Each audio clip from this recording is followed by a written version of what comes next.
Bienvenue dans cette minute utile du musicien. Je voudrais juste vous donner un petit truc. C'est que quand vous avez un accord majeur 7, eh ben essayez de le remplacer par un 6-9. D'accord? Parce que ça ira toujours. Un majeur 7, Sol majeur 7, Sol 6-9. Ça lui donne un côté un tout petit peu plus évaporé, parce que le 6-9, il a quand même une caractéristique dont je pourrais vous parler un jour. Mais je peux pas rentrer dans les détails maintenant, parce que sinon je pars pour 2 heures. Donc voilà, le 6-9, c'est un accord très particulier. Et en fait, quand tu as un Do majeur 7, un Sol majeur 7, tu peux le remplacer par un 6-9. Tu peux faire...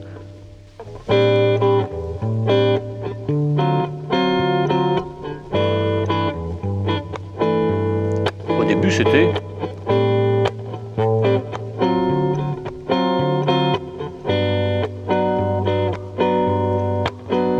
Et on le remplace par...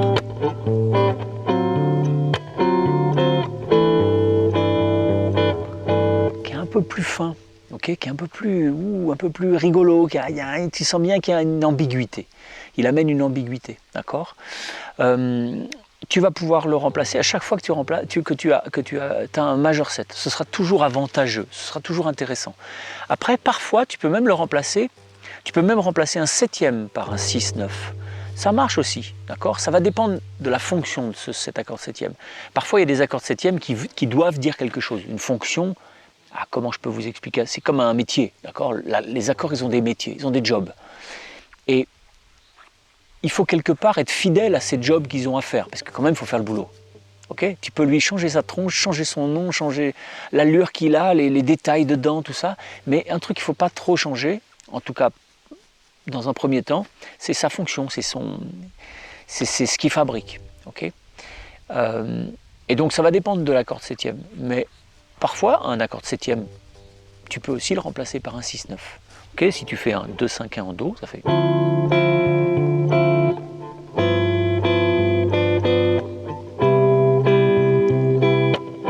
On part de Ré mineur 9,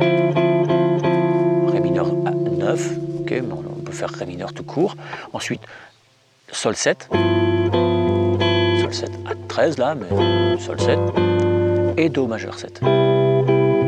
Et ce Sol 7, je peux le remplacer par Sol 6-9.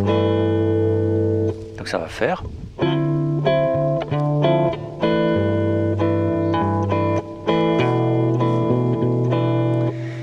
Ça c'est une autre magouille, je ne peux pas vous en parler maintenant, mais c'est qu'en fait je me sers de...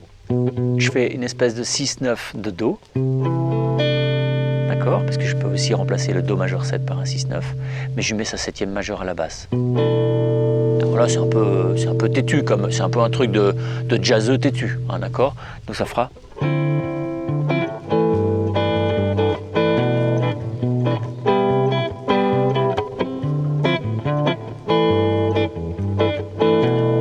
Et là, vous voyez que notre Sol, on a été un peu contre sa nature, c'est-à-dire qu'on a lissé un peu le côté accord de dominante. Il n'a plus sa fonction de dominante. Il l'a quand même, parce que par souvenir, on va dire, par analogie, mais on a viré tout ce qui faisait qu'il était là pour résoudre sur ce Do majeur 7.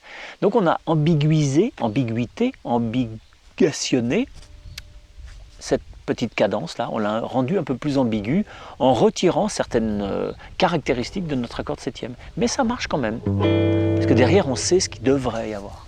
Tu joues sur le souvenir des gens. Bon allez, on plie parce que là on se meule complètement, il caille de dingue. Là le brouillard, on s'est fait choper mec.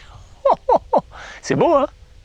Oh là là, les arbres en contre-truc là. Allez, on se tire. Bye bye, ciao. C'est beau, hein? J'adore. Hop. Je sens que tout est mouillé là, tu sais.